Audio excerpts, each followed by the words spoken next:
Media recognition from Bloomberg, Reuters, recycling trade publications. Patented process for 100% recovery of critical metals, including cobalt, lithium, nickel, manganese, aluminum. American Manganese is focused on recycling lithium-ion batteries for electric vehicles. American Manganese trades on the TSX Venture, AMY, the US, AMYZF, and Frankfurt 2AM. For more information, visit AmericanManganeseInc.com or phone me, Larry Ray, at 778-574-4444.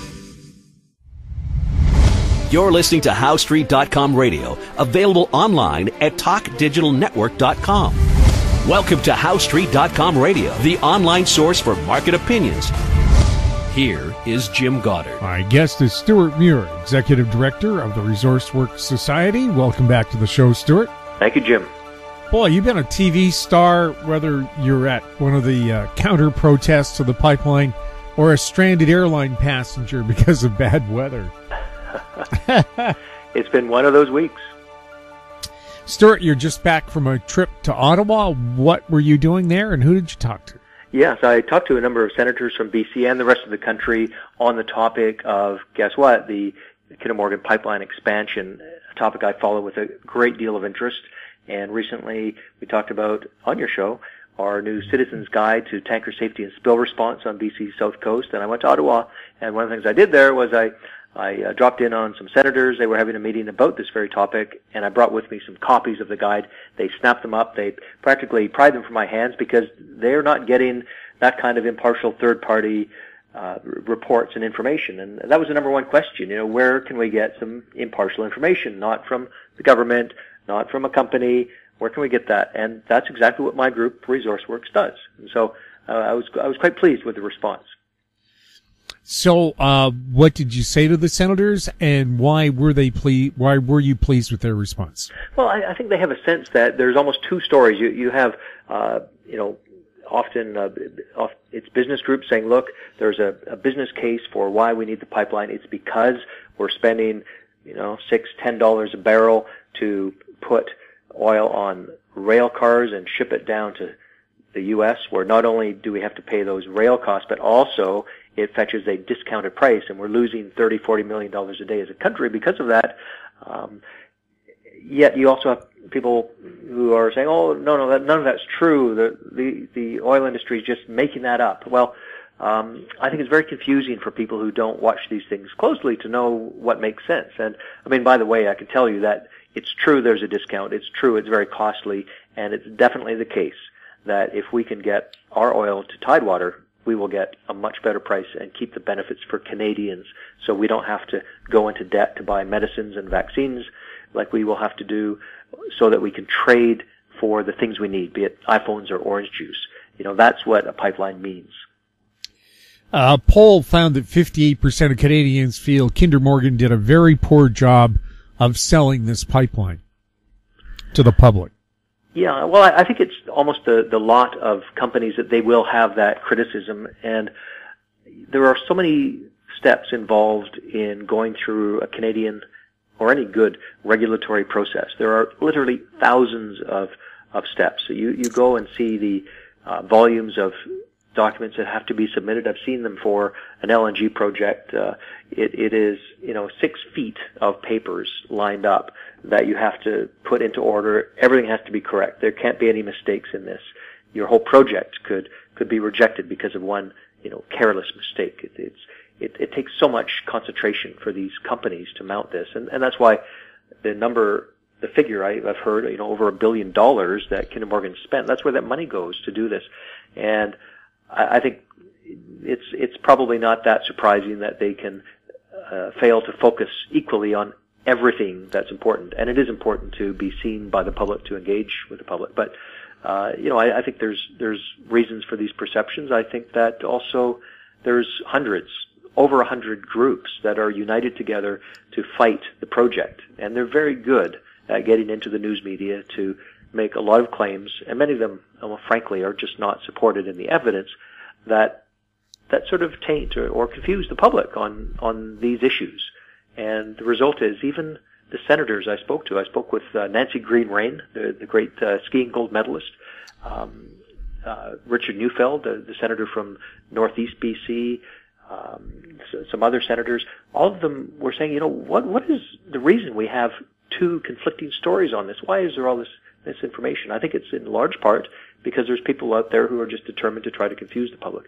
But at the same time, I mean, I don't want to suggest that the public is out of it. I mean, people see what they see and they think what they think. And if they think that the company's not succeeding, a company in any process isn't succeeding, well, that's something a company needs to take very seriously and figure out a way to do better. Has it been suggested perhaps Burnaby isn't the best place to terminate this, and why not have the pipeline go to the coal terminal where they're equipped to deal with supersized ships, or maybe Cherry Point, Washington? Well, the Aframax tankers that go right now into Burnaby will be the same tankers that go into Burnaby after the twinning of the pipeline. So there's not really any great change, except that instead of once a week, it'll be the same thing once a day. It's not like there's suddenly going to be a parade of these things that people say, oh, look, you really won't notice the difference. And it's not super tankers. I've heard, it said, oh, these super tankers. Well, there's no super tankers. Super tankers are over 300 meters long. 330 meters long is a VLC class super tanker. That's a gigantic thing. They come with additional risks. We don't want those in Vancouver, and they're not coming to Vancouver. So really, it's just an extension.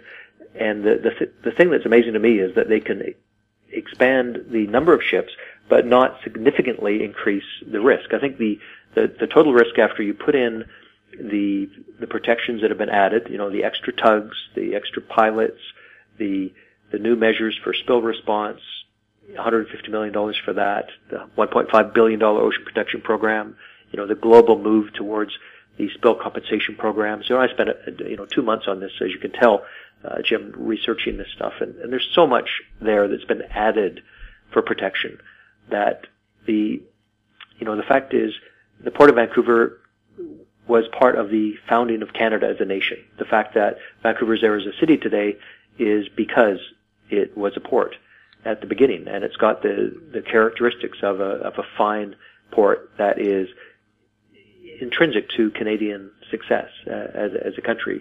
And so, someone might think, well, I don't like that activity near me.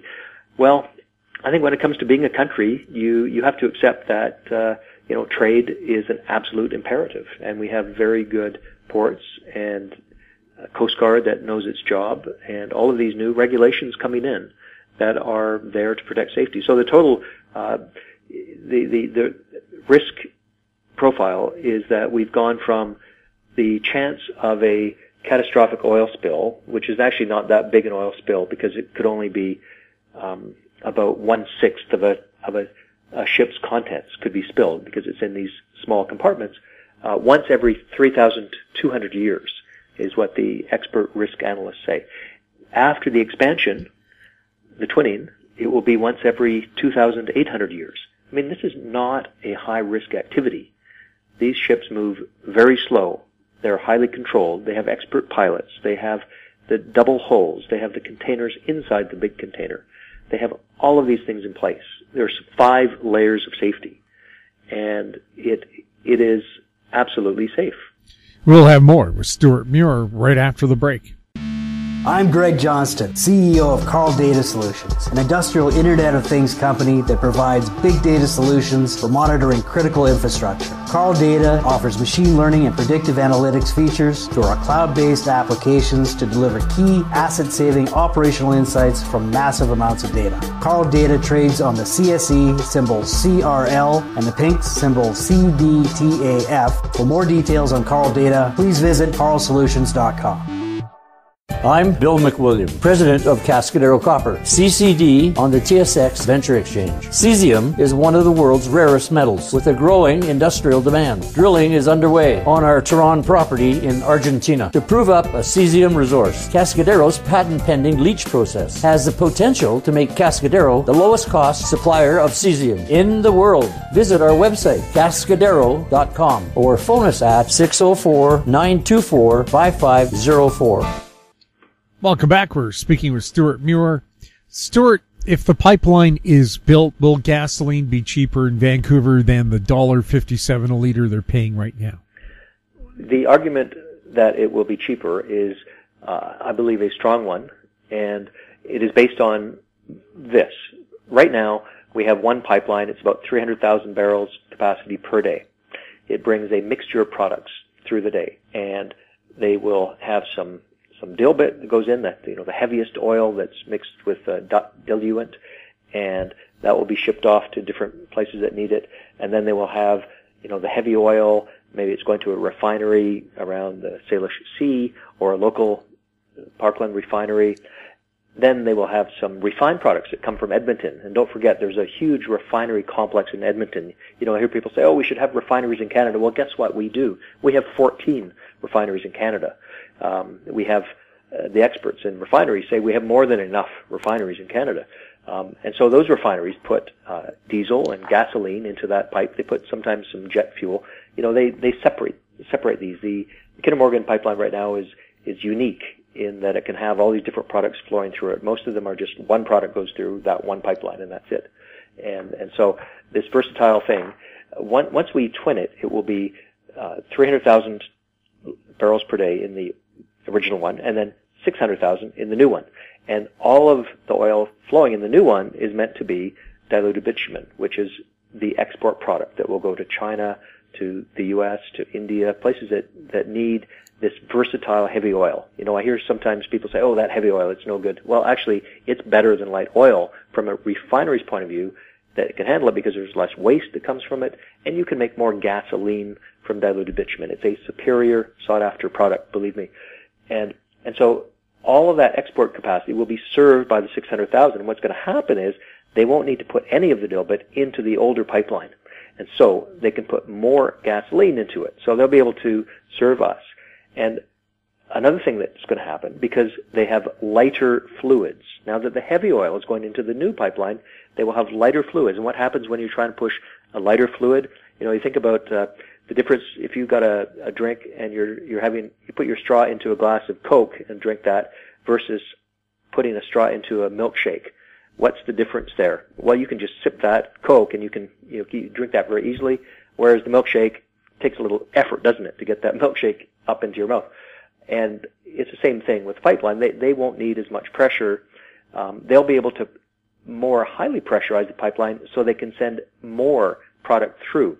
So first of all, there will be more room for refined products, and secondly, they'll be able to run at a higher pressure to send more through at the same time than they can do now. So those are the two reasons. And basically, it's supply and demand. The more supply we can have for the market, the more we can meet the demand. The prices should go down. That's the free hand of the market. Now, I know that there's some theorists out there who have said, there's going to be a toll on the new pipeline. That will complicate it. It'll make it more expensive. It's going to have all its costs. I've looked at those claims very closely. I've gone to industry people, and I would just say that is absolutely sheer nonsense and guesswork based on a non-expert review of some technical information. It just does not hold water, or should we say gasoline. We'll have more with Stewart Muir right after this. Cypress Development Corp's flagship lithium project is located just east of Albemarle's Silver Peak mine in the heart of Clayton Valley, Nevada. A 12-hole exploration drill program for lithium-enriched claystone on Cypress's 100% controlled properties is now underway. Cypress Development Corp trades on the TSX Venture Exchange, symbol CYP, the pink CYDVF, and on Frankfurt's C1Z1. For more information, please visit our website, cypressdevelopmentcorp.com.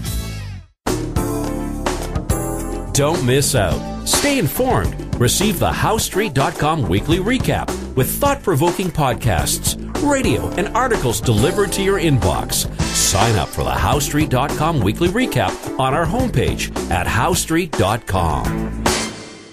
Welcome back. We're speaking with Stewart Muir.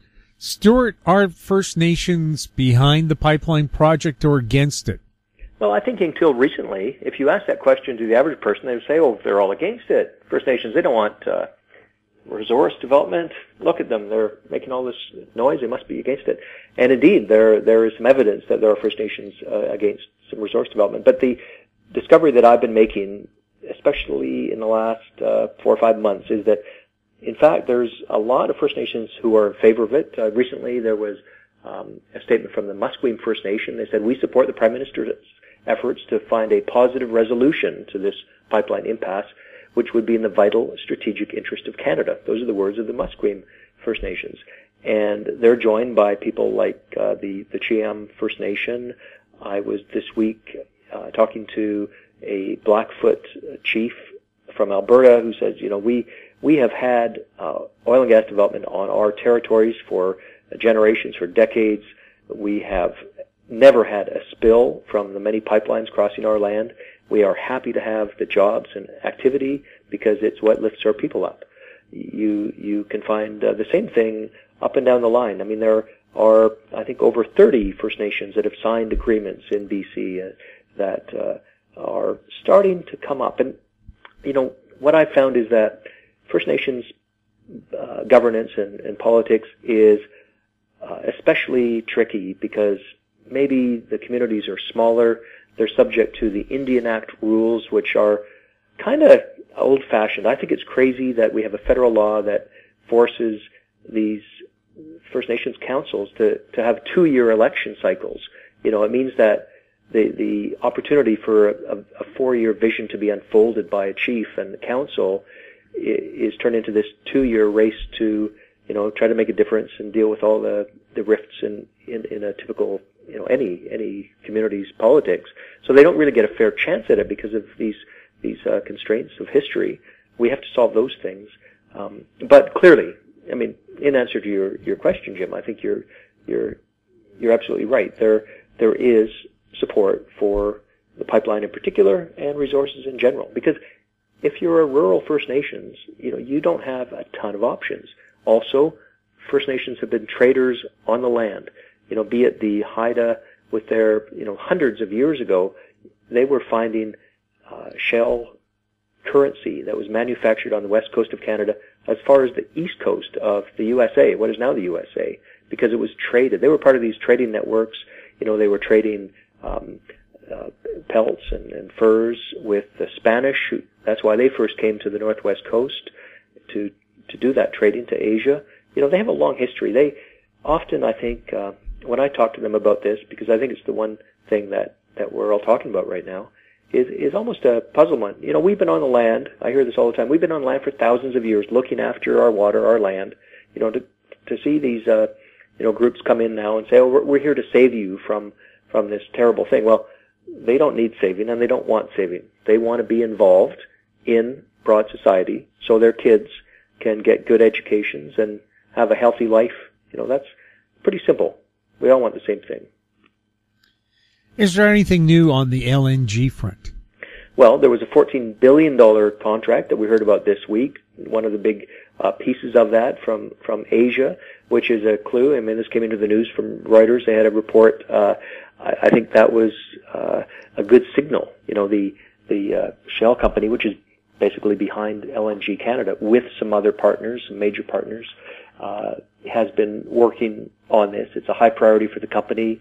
It could be that in late 2018 we see what they call the FID, the final investment decision, FID, come forward, which is basically the starter's gun to get the shovels in the ground and do it. But, they don't just simply start from nowhere on this. There's all the land that has to be acquired, permits secured, the relationships with the local First Nations, which in the case of the Kitimat Village First Nation, or the Haisla First Nation as they are called, very important fundamental relationship there.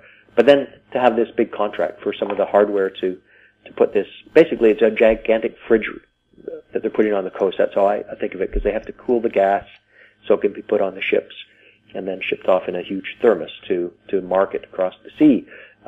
We're getting a big, I think a big step forward when we hear this kind of news. Stewart, thank you so much for chatting with us. Thank you, Jim. My guest has been Stewart Muir, Executive Director of the ResourceWorks Society. His website, resourceworks.com. If you have any questions for Stewart or any of our other guests, you can send them to info@howstreet.com. I'm Jim Goddard. Thanks for listening. Comments made on HowStreet.com radio are an expression of opinion only and should not be construed in any matter whatsoever as recommendations to buy or sell any financial instrument at any time. Available online at TalkDigitalNetwork.com. HowStreet.com radio is a production of HowStreet Media Incorporated.